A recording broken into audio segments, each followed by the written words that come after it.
Blessed be all my people out there. In this video, I'm going to be teaching you a hex, and this is my Robin Hood Hex. Now, this hex that we're going to be learning here targets a person, or maybe one or two people, and completely deprives them of everything that they have ever stolen or dispossessed or usurped from other people.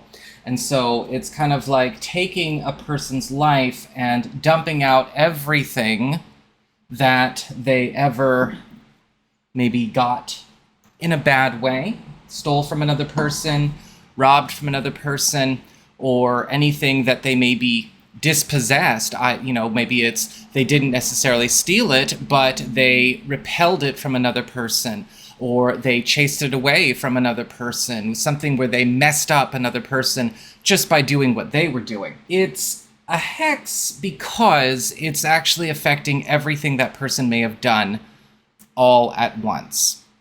And that can really mess a person up. A lot of people out there do live on what could be considered stolen or dispossessed blessings, whether it's the energy they're stealing from other people, the money they're stealing from other people, the space, the opportunities, it doesn't matter. And this is a hex that goes in and corrects that. Now, you can do this on one person, or you can do this on multiple people. However, I do recommend that if you are going to spread out the spell and, target more than one person, you make sure that you are amplifying your work, right? Because the more we ask of a given spell, the more power it's going to need to be given from us in order to do its work. That's Magic 101.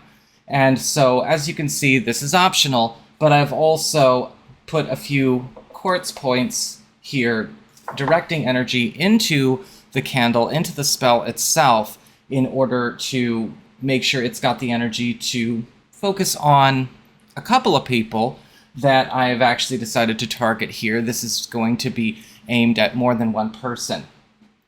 Now, for this spell, you are going to need a few things. We'll run through each one and why. A black bowl and a purple candle, or you can swap it up and do a black candle and a purple bowl, but we want to be working with the spectrum of black and purple. And then we also want to, of course, have our list of names, if it's more than one person, that we are targeting written on the candle. Now, I do have them written on the back. You just can't see anything because, again, it's black ink on a purple candle. But what you are going to want to do is, before you start writing on that candle, make sure that you turn the candle upside down. And then you're basically going to write their names forwards and then turn it right side up. So it's going to appear like those names are upside down. And that's, of course, kind of like what we already said, this is about shaking somebody down, dumping everything out that they ever stole or usurped or dispossessed from other people. And I'm not turning my candle upside down just because I've already added my oils to it. And you are going to want to, of course, add some oils to your candle. I like to poke 6 holes in the top of the candle with, you can use a barbecue skewer, that's my favorite thing, or you could use a shish kebab skewer, or if you have a really long nail or a really long screw, that'll work just fine as well. And then add your drops of oil to the candle. I have added a combination of reversing oil, as well as attraction oil, and a commanding oil, a domination oil. One of the things you want to keep in mind with this spell is that we're not actually engaging the consciousness of the target, right? So when we're working with a controlling or commanding or domination oil here, I'm not going in and trying to affect somebody's free will. I'm actually going in and commanding and dominating the energies, the money, everything that they stole, to leave them and go back to whoever they stole or dispossessed those things from. I'm not engaging with the psyche or the will of those I am targeting, just what they have taken or dispossessed other people of. If you don't have any kind of reversing oil, attraction oil, or domination oil blends, you can simply use some olive oil, add a little bit of olive oil on top, and you can then sprinkle some of the dry herbs that we're going to be using and just kind of double up on those, and that will still get the job done just fine. And so the dry herbs that we're going to be using here, we've got 2 commanding herbs. One, calamus. Calamus is really powerful for commanding and control spells. Licorice as well. Calamus will command things to move, and licorice will command things to attract. And we want to do a little bit of both, right? With this hex, we are taking away from the thief, the usurper, the dispossessor, but we are also giving to those who were robbed or dispossessed. And that's why it's called the Robin Hood Hex. You're also going to want to have a purifying or cleansing herb in the mix, because you want to clean up and bless whatever it is you are taking away, because you don't know what your target has done with that energy or with that money or with that opportunity or with those friends or whatever. We don't know how they were treating them. You know, if we're going so far as to hex them, it probably wasn't very good. So you are going to want to have a cleanser here. So I've got rue for myself. In this spell. Rue's really good for hex breaking, uncrossing, purification. So you could use rue, or if you don't have rue on hand, you could use another cleanser. You could even just simply add in, say, like some dried lemon peel, or mint, or eucalyptus, dried eucalyptus, all good. Some dragon's blood powder. You don't have to do this, but like I said, since I am targeting more than one person with this one spell, I want to amplify it up. And so I want to feed it as much energy as possible. We're really only casting a spell for one intention, which is, again, like we talked about in the last video, you really can only cast a spell for one thing at a time. But since we're spreading the spell out across multiple targets, multiple subjects, I want to make sure that I have some extra oomph. So the crystals and the dragon's blood will help to make sure there's plenty of energy to go around. And I've also got clove powder. And the reason I've got clove powder is because clove powder is also a really good herb for reversing, turning things around, and it is also an amplifier, so I want that in there. And so once you have everything settled, you've got your oil in the candle, you've got your names on the candle, you've got everything here, you want to go and now make sure that you have got an intention paper, or you've maybe written your intention on the candle in a very clear way. And so here's what I've got. I like to work with a paper for this one. I just write the names on the candle, but you can do the whole thing on the candle if you want. So I've got my intention paper here, and the way I like to do this one is I like to do something similar to a seal, or like a very old school, Solomonic kind of pentacle, but it's not. And so what I've actually done is I've created a seal, which is a circle within a circle. In the outer ring, I have my intention written, the command, the direction, right? You have to give your spells direction. And then on the inside of the seal itself, I've also put the symbols of the deities that I'm going to be working with. In this case, I'm going to be working with Hern, horn god Hern, who's an aspect of Cernunnos, and of course, goddess Brigid. Now, the reason I'm working with these two is because Brigid is, of course, a goddess of justice, and she syncretizes very much with, say, other justice goddesses, Athena, Minerva, and so on. And then, of course, Hern, Cernunnos, is also a justice deity, but Hern himself is more of a shadow aspect of Cernunnos, more of a deity of retributive justice. And he is also a patron of bonds between men. I've also got plenty of runes, as you can see, to kind of help set to the intention even further, make it more coherent and crystallized. In the very center here, I have drawn the Tyr rune, which is a rune of justice as well as victory. Up top, I've got Dagos, which is a rune of absolute purification and transition, awakening. And the reason I'm doing that and adding that rune in there is because, again, I want to make sure that everything that is going back to where it belongs is being corrected and perfected and is not left in the shape it was by the person I'm taking it back from, or the persons in this case. And, you know, I'm targeting more than one person. I've got Soilo, the sun rune, amplification, more power and energy. For health, help any energies that have been stolen by my targets go back to who they stole it from. Raito, that's the messenger, rune of travel, movement. We've got Kanos, which is also a rune of purification. It's the phoenix fire. Othala. Othala is the rune of home and the homeland and the hearth. And so sending everything back home and to everybody it really belongs to, sending it where it's truly at home. We've got, of course, Ewaz, the love rune. So this can be, you know, helping people regain connections, relationships, friendships, allies that maybe got either lost or dispossessed because of the actions or influence of my targets. Feihu, the wealth rune. Wunjo, the rune of joy and peace.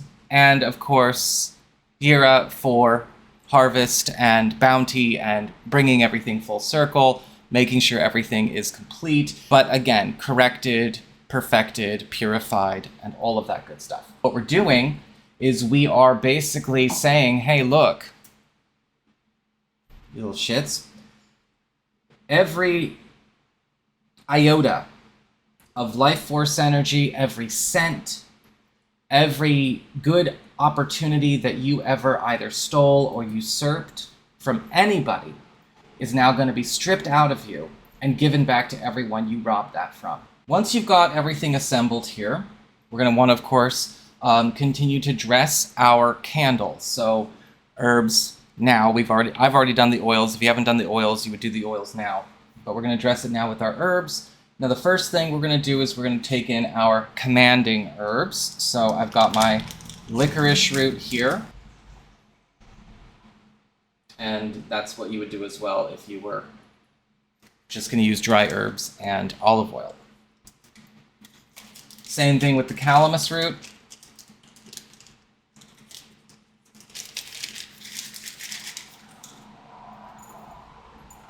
Rue.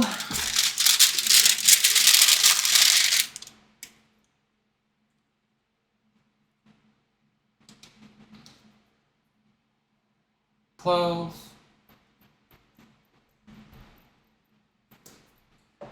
And same thing with the dragon's blood.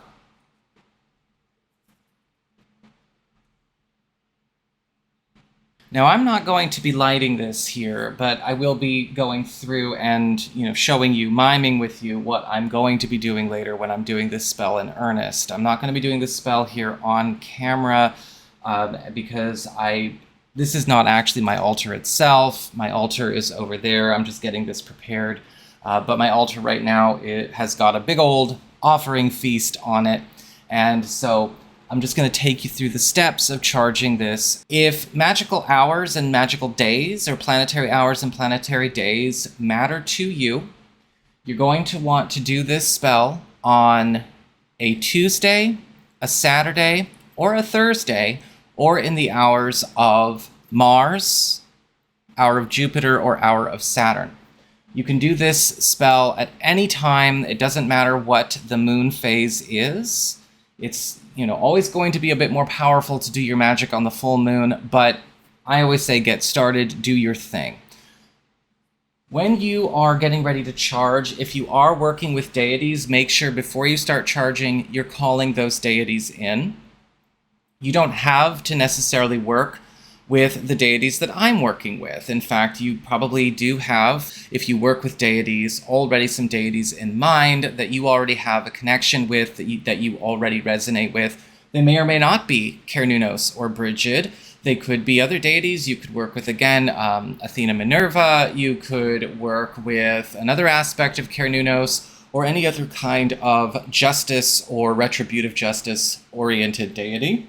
If you do not want to work with deities, you could always work with planetary powers themselves. And so even instead of maybe drawing their symbols on your intention paper, as deities, you could use the planetary symbols of, say, Jupiter or Saturn or Mars instead, if you prefer to work with the planets.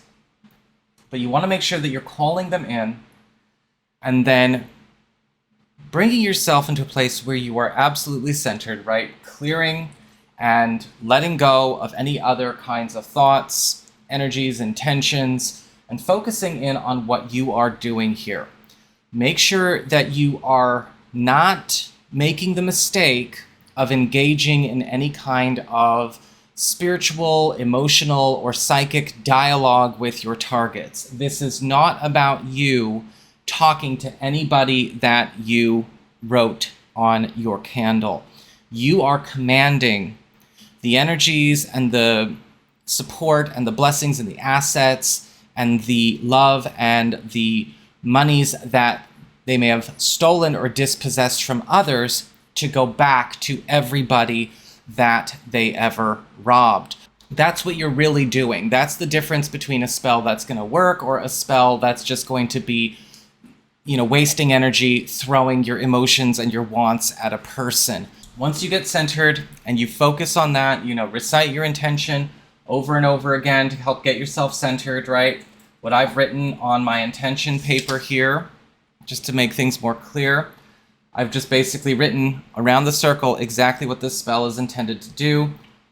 All true and good blessings, comfort, love, life force energies, and peace, either stolen or dispossessed by them, be now returned to all they deprived, pure.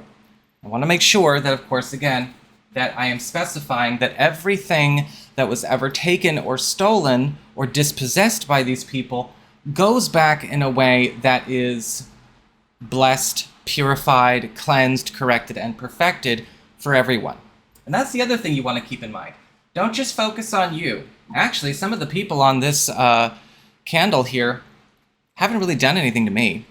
I'm doing it on behalf of some friends and some family members who've been getting screwed over. I'm basically commanding that everything that they ever stole, usurped, or dispossessed from anybody and everybody now go back to all of them while this candle is burning. Being very clear in that. The second you start making things personal is the second you start weakening this spell. And this hex doesn't really do all it can do.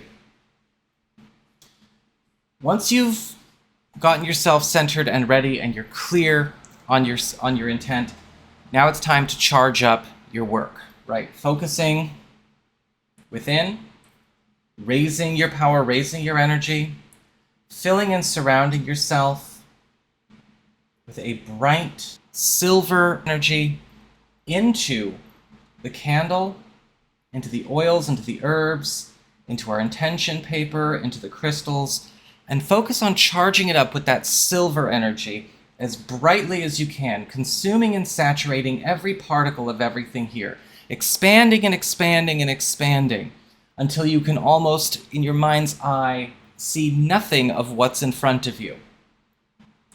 And then visualize your targets also being consumed and saturated with and by this silver energy. And everything that they ever stole being repelled from them and sent back, clean, pure, corrected, and perfected to everybody in their lives that they've ever robbed, usurped, or dispossessed. People you don't even know, friends, family members, co-workers, partners, ex-partners, it doesn't matter. Everything that this person ever, screwed another person out of in any way. Going back, setting things right. Once you've spent some time charging this up, I like to give it a good, 15, 20 minutes of charging when I do my work. You then light your candle, and you're going to light your candle and just let it burn down for as long as you want every single day until it's gone. A few hours a day is good. If you want to burn it all down at once, make sure it's in a fire-safe place, in a fire-safe container. I think that sometimes it's better to break it up, and maybe do burn the candle maybe 2 hours a day until it's gone. It doesn't have to be anything specifically set. Sometimes trying to do things all at once or make for a rush can sometimes get your target thinking about, oh shit, something's going on, right? You want to make sure that it's happening little by little in a gradual way, so that it is able to actually take hold and do its work and sustain that work. And then once the candle is burned out, you can take the candle container and you could just throw it away. It doesn't matter. It's done its job. And when it comes to the herbs and the resins and all of the dry stuff in the bowl itself, you're going to want to go and dispose of it by throwing it away in running water, in some kind of running water. So this could be a stream, this could be a river. I've got a river near my place. Or you could even put it in a storm drain. I know that sounds weird to say it like that, but remember, we're not throwing plastic down there. We're not throwing wax down there. These are twigs and roots and herbs anyway. There's the dragon's blood resin, but that's a sap. It'll actually eventually dissolve. So that's okay. You can do that too. But just get it out and get it moving. And this spell tends to take hold right away, even as the candle is burning down. So you may notice certain things starting to shift. Pay attention to what is happening, not only around your target, but also around other people associated with them. You can sometimes see like, okay, my target is starting to, maybe lose some street cred, while the friend they're not really a good friend to, who they've been screwing over, is rising up in the company. Or this person's finally losing this so that this other person can have what what's belonged to them this whole time. Things are going to start swapping around. And this does also, again, affect life energy. This works extremely well on reversing, what's been done by energy vampires, psychic vampires, things like that, because it takes all the energy out of them and gives it back to the people that they've been vampirizing and, taking energy from parasitically. So this can be a pretty hardcore hex, though. Don't be surprised if things start getting a bit intense. If it gets too intense, or you kind of feel like this might be hitting a little bit too hard, you want to end it, you want to stop it, then you need to make sure that you do an uncrossing on the person you hexed. And I've got plenty of videos on this channel about uncrossing and breaking hexes and things like that. And sometimes you need to know how to push the stop button when you've had your fill and you've done enough. That is the Robin Hood Hex. Fun fact, by the way, in the 80s, there was a show called Robin of Sherwood, and it was Herne the Hunter who actually set Robin Hood on his journey to, his sort of Robin Hood awakening path in that show, if anyone remembers that show. Just kind of funny how these things kind of come full circle and, parallel processes and whatnot.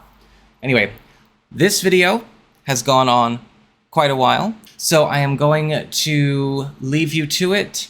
Remember, guys, this is a hex, and you are not engaging with the will or the thoughts or the emotions of the other person. If you're trying to use the spell for that, it won't work. This is about helping not just yourself, but everybody who's ever been screwed over by your target get back in perfected form, corrected form, what should be theirs. So y'all take care. I'm going to wish you happy casting, and I will see you all again soon. Leave comments in the down bar below.